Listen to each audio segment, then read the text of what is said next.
Sorry. At this time, we'll call the September 19th, 2022 Planning Board meeting to order. If everybody will stand to do the pledge with me. I pledge allegiance to the flag of the United States of America and to the republic for which it stands, one nation, under God, indivisible, with liberty and justice for all. All right. This time, we'll go into item 2A, the approval of the minutes from the August 15th, 2022 Planning Board meeting. The purpose of this agenda item is to consider approval of the minutes from the Planning Board meeting on August 15th, 2022. Has everybody had a chance to review? And if so, are there any changes or corrections? If not, I'll entertain a motion. Move that be approved as written. Got a motion? Second. Got a second? Any other questions, anything? Nope. All in favor? Aye. Opposed? Good to go. All right, this time we'll move into the public hearing items. There's no items tabled from the previous meetings. Public hearings are a time for petitioners to present requests and for the public to state their concerns and voice opinions in favor or in opposition to these requests. If you wish to speak, please come to the podium, sign in on the sign-in sheet provided, and state your name and address for the record before speaking in regards to the request. Request to recuse. Jim needs to recuse from item 4A. Somebody make a motion to recuse Jim. Jim be recused from item 4A. Got a motion? Second? Second. Second. All in favor? Aye. All opposed? You are recused, sir. All right, item 4A, zoning map amendment, Lot 7 development, David Gorman, 614 Old Honeycutt Road, pin 0666888927, rezoning 2021-06. The purpose of this agenda item is to consider a rezoning map amendment of a total of 17.5 acres located at 614 Old Honeycutt Road from the residential agricultural zoning district to the commercial mixed use zoning district, and further information will be provided by staff. Thank you, Mr. Chair. Good evening, Board. I am submitting the agenda abstract and the supporting documents into the official record of the town. This property totals 17.5 acres and is currently in the town's extraterritorial jurisdiction. The property is subject to annexation, however, an annexation petition has not been submitted at this time. The property is vacant and generally forested with some cleared area. The property is currently zoned residential agricultural. The zoning map amendment petition requests the approval of the commercial mixed-use zoning district. The zoning district is intended to permit primarily commercial and office uses, including general retail, restaurants, and professional offices, with residential uses, including a mixture of housing types and residential densities surrounding a commercial center. The CMU form-based district requires a master plan with a zoning approval. The master plan is included herein. The petitioner has requested the following uses shall be strictly prohibited on this property: funeral home, bed and breakfast / inn, small wireless facilities, single-family homes, ground-level multifamily and townhouse, accessory apartments, live-work units. The petitioner has requested the following voluntary conditions be made applicable to the subject property. Number 1, the development will consist of vertical mixed-use buildings, non-residential and commercial uses. Number 2, vinyl siding is not permitted. However, vinyl windows, decorative elements, and trim are permitted. Number 3, a mix of architectural shingles and a flat roof material will be utilized on all buildings with metal accent roofing. Number 4, the retail and ground level of the vertical mixed-use design will have arcaded storefronts, awnings and/or canopies, and consistency will be accomplished through materiality, e.g. masonry, brick, manufactured / cultured stone, smooth face concrete, metal siding, cementitious paneling, siding, and trim. Number 5, accessory buildings such as garages will have similar architectural materials as the vertical mixed-use buildings. Number 6, a minimum 6-foot tall privacy fence shall be installed in the landscape buffer consisting of all evergreen plantings adjacent to the existing single-family lots. Fence design and material will be selected at a later stage with approval from town staff.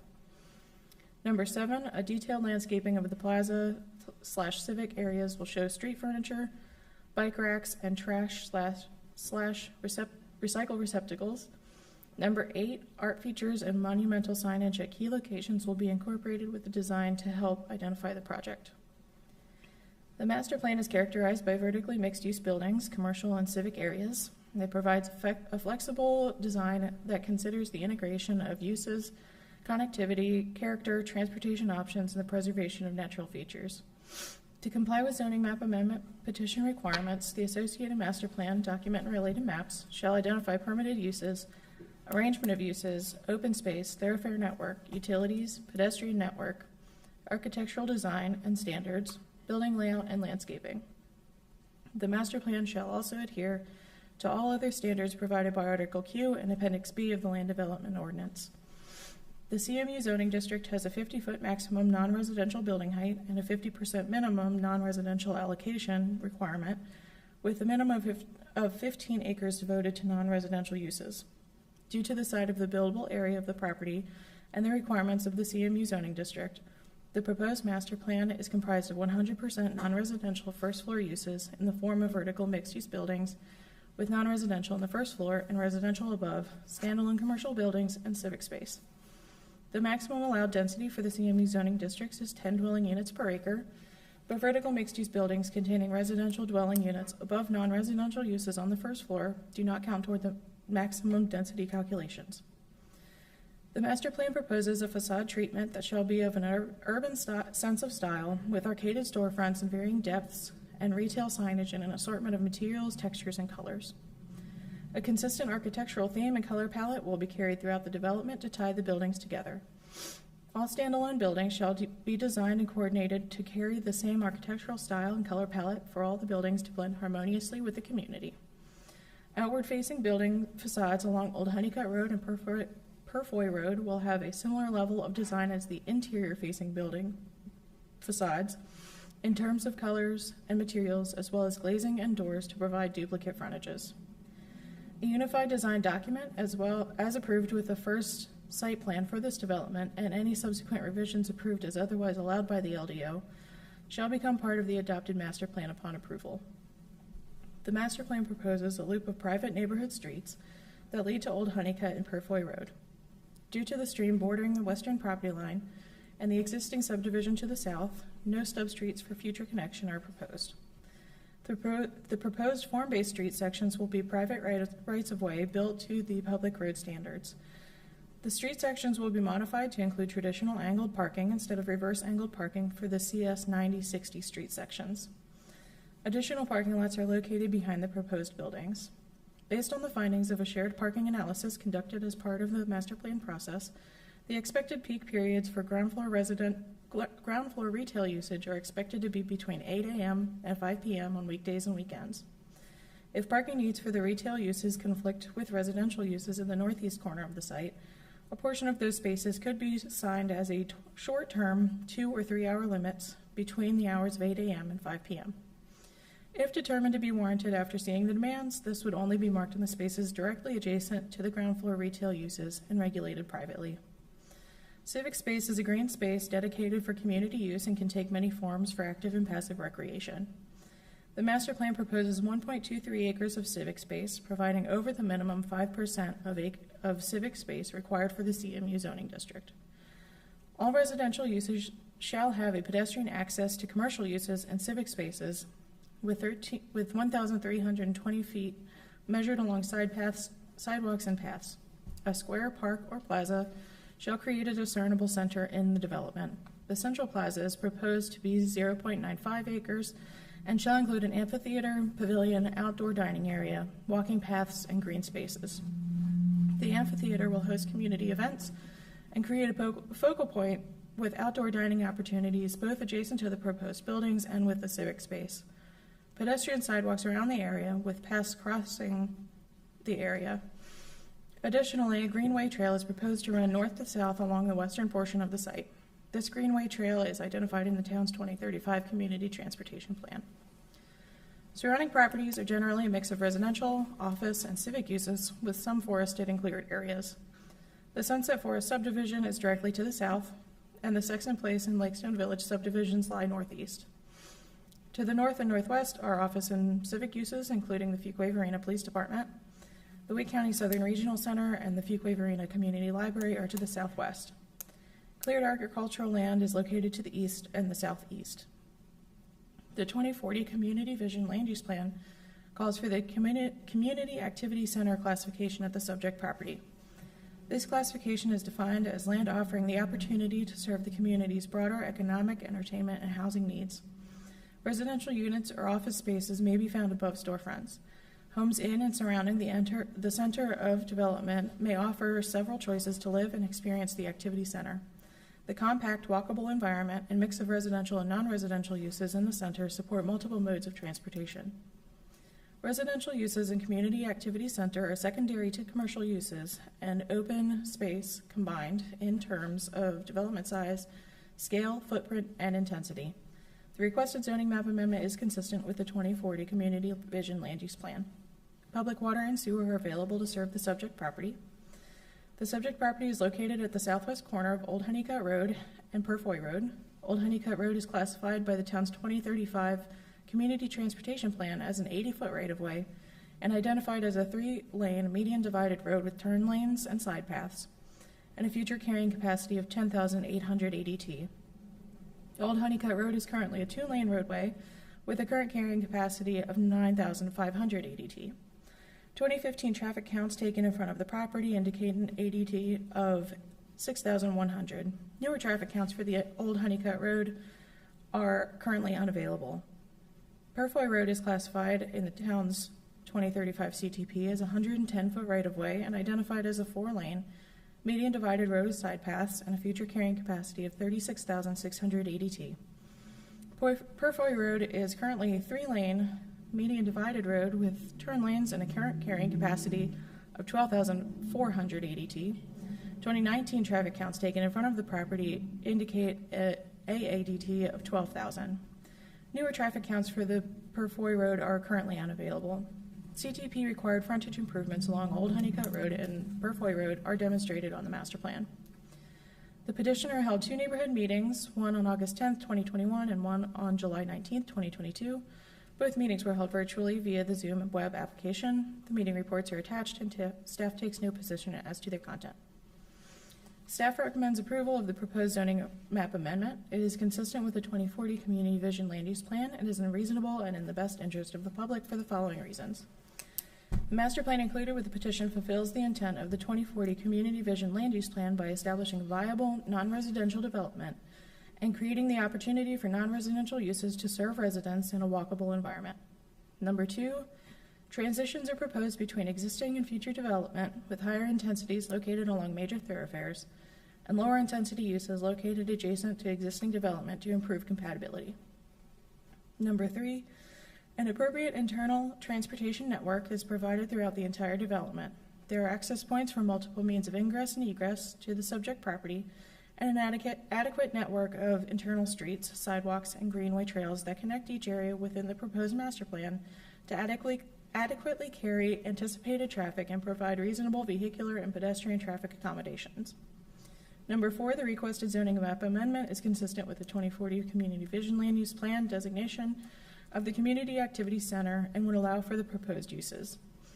Number 5, the proposed master plan supports the 2040 Community Vision Land Use Plan Policy 1.6 to include entertainment and leisure components in form-based land use categories. Policy 2.1, encourage infill development and redevelopment inside town limits. Policy 2.2, concentrate development in mixed-use centers. And Policy 5.2, improve multimodal connectivity throughout the town. I am happy to answer any questions. All right. Anybody have any questions for staff before we open up the public hearing? No? Okay. Well, at this time, I'll invite anybody that wishes to speak in favor of this zoning map amendment to come forward. Good evening, I'm David Gorman. Is this the right time? Yeah. If you're speaking in favor, just state your name and address, and we'll be good to go. All right, perfectly. Good evening, Chairman, members of the board. My name is David Gorman. I live at 3424 Williamsboro Court in Raleigh, North Carolina. Thank you very much for letting me come tonight and introduce myself. I'm a partner at Log 7. We have offices in both Raleigh and Washington, D.C. We're excited to build this project. It's one of the first truly walkable projects in Fuquay-Varina. We'll have almost 80,000 square feet of non-residential space, as well as just under 230 apartments in the 1-acre community civic space that was discussed. A little history of the site. The site's partially cleared now. There's no improvements currently on the site. The Mask family, which is the current seller, decided to sell the land in 2021. They'd owned it for over half a century. And our firm was contacted specifically because we have experience with mixed-use projects. So we had originally proposed a all-townhouse plan for the site, and this was before the town updated their LUP and the LDO, and our site was reimagined as a community activity center. So we worked diligently with the planning staff, and we totally reimagined the site into this pedestrian-friendly, walkable, mixed-use project. We ask that you vote to support it to allow this positive addition to the town, and please let me know if you have any questions. All right, thank you. No questions? Anybody have any questions? No. Okay. Anybody else wish to speak in favor? All right, we'll switch over to anybody wishes to speak in opposition.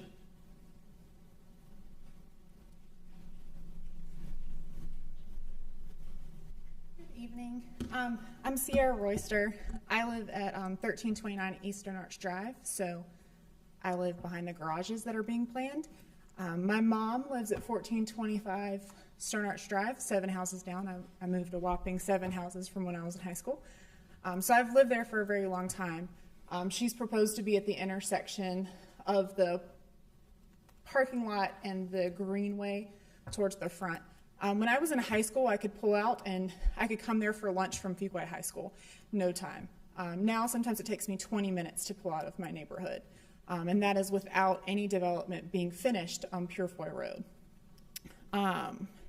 So I understood that there was transportation that was included into that plan and the thoughts of going forward.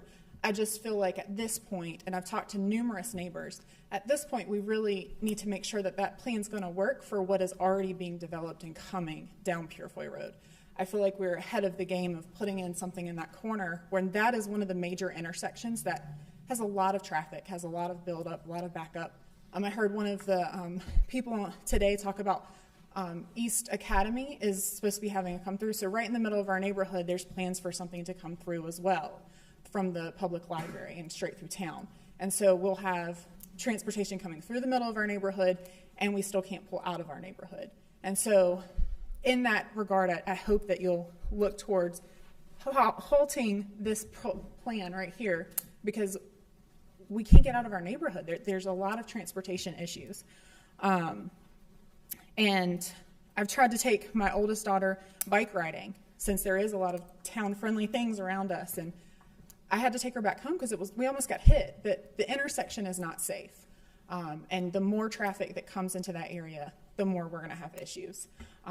With the amount of people that they're proposing that could fit into this area, and drawing a community event is going to draw even more to that area. That's going to increase a lot of traffic problems that are going to mostly fall on the neighborhood that attaches to it and is trying to just get out to go to the grocery store, get out to go to the doctor or their daily events. The other thing that my kids wanted me to make sure that I mentioned, there's wildlife back there. There's a family of deer that they watch and they love to interact with, and they'll come right in our yard. We're pushing wildlife out of Fuquay. I grew up, there was farms, you could ride down the road and see hundreds of deer just sitting out of a field. So my kids wanted to make sure that I mentioned that the raccoons and the squirrels and the rabbits and all the things they love to feed in our yard and everything that come from that same area, they're there too, and they need a home. So that was from them. The other thing I wanted to mention is it was really unclear of what fencing or divider that would be put up in between the neighborhood and the actual development. There was some talk of a composite makeup. There was some talks of bushes. So I asked that we watch for the safety. That is a small neighborhood. There are smaller homes there. It's for starter families with young children, and it's also with a lot of retired members of our community and the geriatric community, and they navigate that community a lot. So it's a lot of safety risks that we're coming up into when there's no barrier in between that development and our homes. Thank you. Thank you.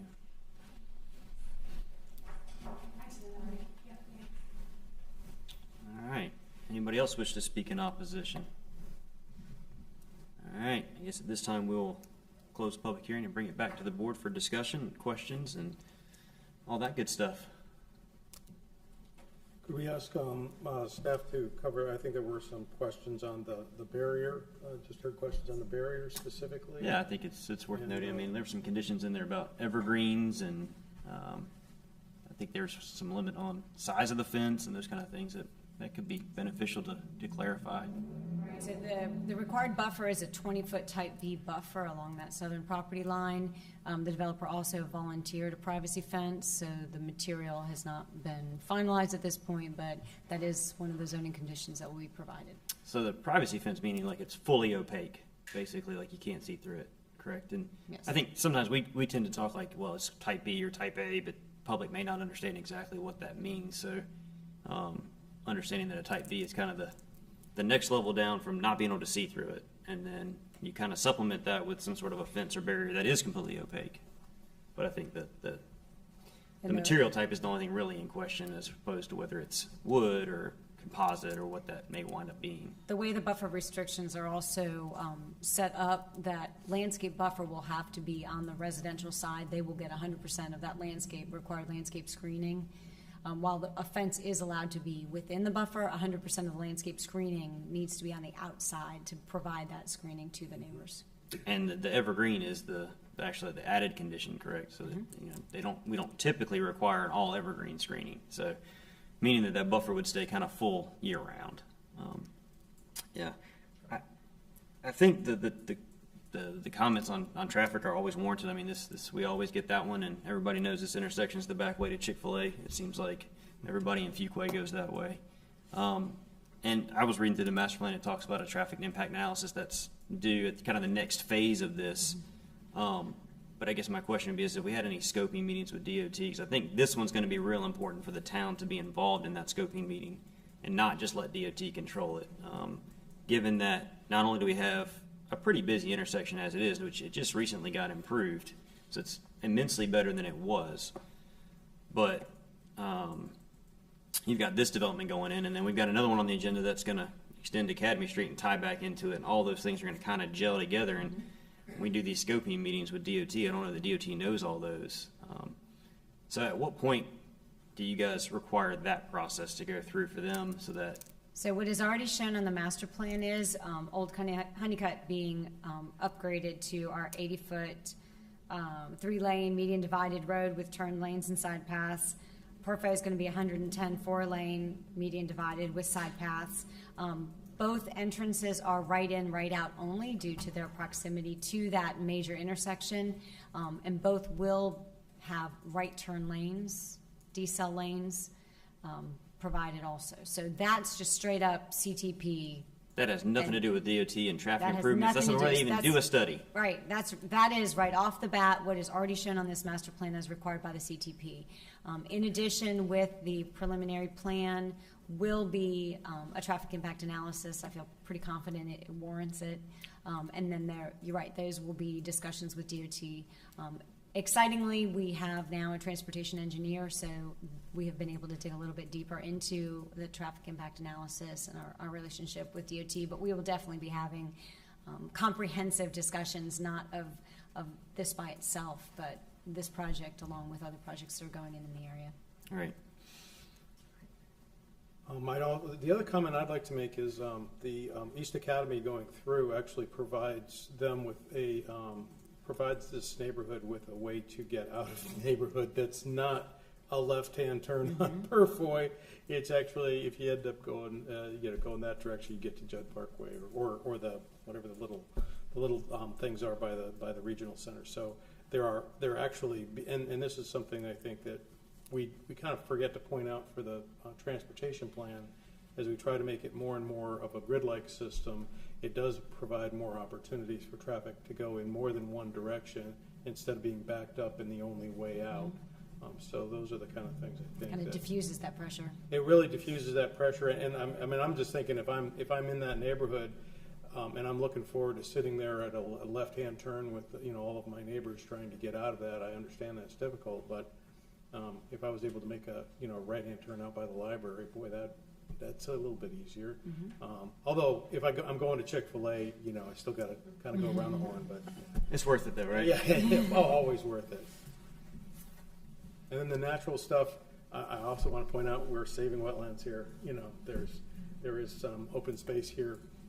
Unfortunately, with the growth we're seeing, we can't double in population as a community without using up some land. The other thing I'll point out is we're going vertical, so we're talking about having people housed, you know, on top of each other in multiple stories, rather than everybody taking up their quarter or third of an acre, which uses up an awful lot more land. So this will actually, you know, especially when the residential piece of this is in place, we'll actually be able to house more people than if it was laid out as just a single family, you know, extension of the existing type of neighborhoods that we have around there. Yeah, it's always a balance. Yeah, I mean, when I got here, there was a lot of farmland, and most of it's been developed as well. But that's just kind of the nature of the community that we live in. It's very, you know, this is part of the area that grows, and we're part of it. So. Yeah. I can tell you the one part of this plan I really appreciate is a plaza in the middle, and we didn't stick some big plaza at the intersection of Perfway and Old Honeycutt that some of our neighbors do that nobody uses.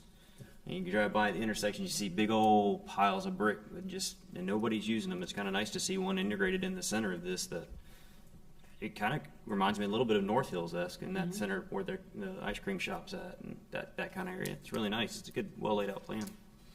That was when I saw this, thought about it being North Hills. And after going to some of those events at North Hills and having to park across the street and then walk over, is there enough parking for this in this neighborhood? Like, will there be enough parking so that if they have live music one night, that, you know, all of Fuquay can come out and do this? Or will it spill into that neighborhood next door? So I think some of those are going to be the growing pains we'll learn, and how they're going to have to self-regulate some of that stuff with, unfortunately, sometimes you don't know how those are going to turn out. When until those events happen, you plan the best you can. I think Alyssa kind of, you know, talked about the parking and some of the modifications they could make as this goes on, but some of that's going to be the growing pains we have. And that is one thing they voluntarily supplied it when requested. You will be seeing it in an amendment next month, but any of these mixed uses, we are requiring a parking study be conducted, so they have to show us that they have enough for the various mixed uses. So they did supply that parking study and felt confident that they could meet the needs. Now, obviously, special events are above and beyond kind of everything, but every day they felt confident that they have enough parking. So if once you go through the traffic impact analysis and NCD it, if there's any recommended changes that would require changes in locations of buildings or reduction of building, or if anything is to happen, would this development be required to do any additional parking study from that? So if there's any additional changes with the current amount of buildings, well, I guess it wouldn't matter if it was a reduction, but generally the TIA is going to address intersection improvements. So that's really what the CTP addresses, the frontage improvements. The TIA looks at the impact to kind of intersections around it. So I don't think that would be as much reduction in the uses on the site, but what impacts do those uses have to the surrounding intersections? How tied to they are the master plan? Say they go through their parking study and they go, oh my goodness, we really don't have enough parking, and they need to take, you know, I'm just going to look at it and say this building that's here was a building 8 that's sitting on the corner, and they decide to make it all parking. Is that something they have to come back and get this amended, or can that be administratively approved by you? So we have some variations on what would require an amendment to the master plan. You know, does it meet the intent? You know, any reduction in uses is not going to come back to the boards, you know, just like a reduction in lots kind of thing. And if it still meets the intent and the general theme of the master plan, I think that could be approved administratively. Obviously, we will take each case individually to determine that. So there's still some steps for parking and traffic that we may not necessarily see that, you know, could help alleviate some of these issues we're talking about on the very front level of this. Have parking decks ever been considered, or is that something that's also just not on the board? I mean, they are always welcome to consider a parking deck. They're expensive, so Sure. So generally that has not been proposed with this project at this I time. know that, yeah. Any other questions? If not, are we ready to make a motion? I'll make a motion to recommend approval of REZ 2021-06 as approved by staff. We have a motion. Do we have a second? Second. A motion and a second. Is there any other discussion or any other questions before we take our final vote? All right, all in favor? So if I say aye. Aye. Opposed? Motion carries. All right, Jim, you're welcome back. We will move on to item 5A. That we're done with public hearings for the day. 5A is preliminary subdivision plat, Kinsley Grove subdivision, SUB PR 2022-02. The purpose of this agenda item is to consider a preliminary subdivision plat submitted by, I don't think that's Underfoot, I think that's ALD, for Kinsley Groves located at 260 Bramblewood Drive and 0 Beavis Marks Drive. Further information will be presented by staff. Thank you. I'm supporting the agenda abstract and supporting documents to the official records of the town. The submitted preliminary subdivision, Kinsley Grove, is located at 260 Bramble Hill Drive and 0 Beavis Marks Drive on 14.93 acres in the residential high-density conditional zoning district, with the following conditions applicable to the use of the subject property. The town board approved the request with the following conditions regarding the use of the subject property: attached townhomes. The town board approved the request with the following conditions regarding site-specific standards. 1, the extension of East Academy Street from its existing terminus east of Beavis Marks, Bramble Hill Drive, to its terminus west of the creek crossing shall be completed with the first phase of development. 2, the architecture along with the neighborhood's features in the common area structures will be traditional or craftsman style. 3, common area residential structures will consist of a covered pavilion for male kiosk with visitor parking as well as a fenced dog park. The dog park will include at minimum a sunshade and benches and dog activity apparatus, including doggy crawls, elevated dog walks, rover jump over, or similar. Other amenities will include open lawn areas that will be HOA maintained for passive recreation.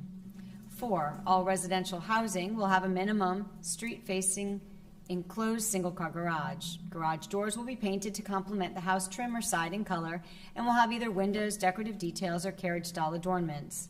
Garage doors shall not protrude more than 2 feet from the primary facade of any home.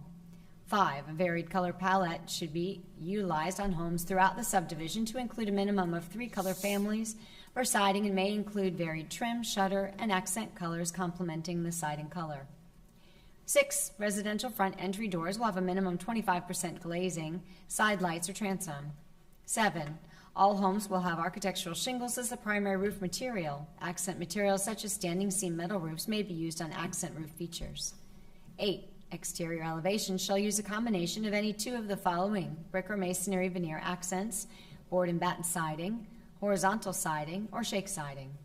9, in order to promote a variation in appearance within the community, no home or townhome shall be constructed with either an exterior elevation, front facade, or color palette that's identical to any home on either side of the home or unit directly across the street from the home or unit.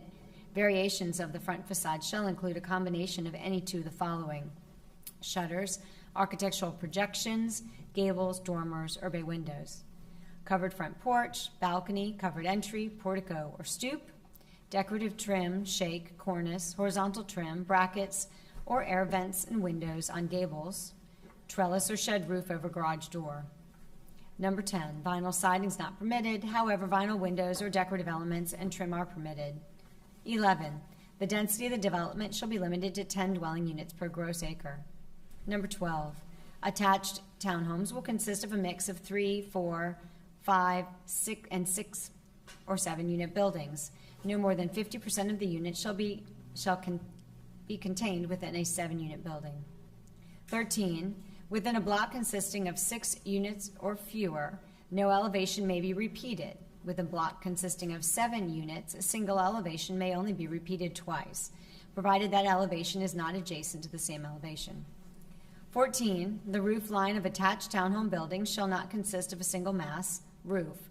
Roof lines shall be broken up horizontally and or vertically between every unit by staggering the unit a minimum of 12 inches or providing a minimum 12-inch vertical step between units. 15, and units of a townhouse building shall include a minimum of 3 windows on the exterior side elevation and include either trim or shutters and provide a minimum 12-inch overhang or eave on the sides. 16, a 40-foot undisturbed natural evergreen buffer will remain between this project and the Sunset Forest neighborhood to the east. 17, a conceptual site plan has been included as a condition. This site plan has not been through the formal site plan review process, but is offered as a visual to support the rezoning. 18, a 15-foot type C buffer along Beavis Mark Drive shall be entirely evergreen where required. 19, driveway orientation for access to the buildings and perimeter buffer landscaping shall be consistent throughout the development. The preliminary subdivision plat proposes a townhouse development of 72 lots. The minimum allowable lot width is 18 feet, and the minimum lot width provided is 20 feet. A minimum 15% open space, or 2.14 acres, is required. 9.57 acres of open space is provided, with 1 acre of open space available for active recreation, including a dog park, open grass play areas, and a greenway. Vehicular access to the project area is provided by 2 entrances off Beavis Marks Drive. Beavis Marks Drive is classified by the town's 2035 Community Transportation Plan as a 60-foot right-of-way, 2-lane road with sidewalks. Beavis Marks Drive is currently a 60-foot right-of-way, 2-lane road with sidewalks on both sides. As a town street, there is no traffic data available. As part of this development, East Academy Street will be extended across the northern boundary of the Kensley Grove subdivision, connecting the existing road stubs at the Adland Place and Sunset Forest subdivisions. Also, as required by the Community Transportation Plan, the Kensley Grove subdivision will be constructing and dedicating a public greenway across the development. Public water and sewer is available. The proposed preliminary subdivision plat meets all town requirements, and management and staff recommend approval. I am available for any questions. Sorry, I should have caught you and made you not have to read all those zoning conditions. I know, I got started I didn't and then I catch was rolling on it. So I was Sorry. like, this one was pretty new enough. I think most people remember this one. Any questions for staff on this? I have a question. So we just saw the other one that had a greenway on it, and this one I was looking at the community transportation plan. Looks like the greenway runs behind TE. How does this get there? Because it dead ends into the existing stormwater pond, basically. So how is the Right. town? How are we There's going some to get from current there to there? discussions. So Adland Place, Dan Ryan still owns that stormwater pond facility. Adland Place actually was approved prior to Right. the approval of our current CTP. So we are having talks with the developer to see if there is, at minimum, an option to have the right-of-way dedicated, if not constructed, and hopefully if we say pretty please, they'll build it for us. But that's why it's not shown on this property, is because it technically was constructed with Adland Place. Yeah, I got it. I'm sitting here looking at it going, how in the world are you going to navigate? I don't know what it looks like back there, but I got to imagine it's pretty steep back there. We're working on it. Okay, all right. I believe you. I believe in you guys. But that was the only question I had was, it's nice they're providing greenways, but having a hard time visualizing how you're going to connect all 3 of those points together. All right. Any more questions for staff? If not, I'll entertain a motion. Move to recommend the approval of Kensley Grove subdivision preliminary subdivision plat sub PR 2022-02 is presented and recommended. Got a motion and a second. Any more discussion before we vote? All in favor? Aye. Opposed? Motion carries. Go to item 6A, it's a planning staff report. The purpose of this agenda item is to receive information on the disposition of the planning board's recommendation to the town board of the commissioners since the August 15th, 2022 planning board meeting. Any questions there? But there's only one item on there, and they kind of agreed with us, so that's always good. If not, Barbara, it is your time to shine. Motion to adjourn. Got a motion? Second. Motion and a second. All in favor? Aye. We are adjourned.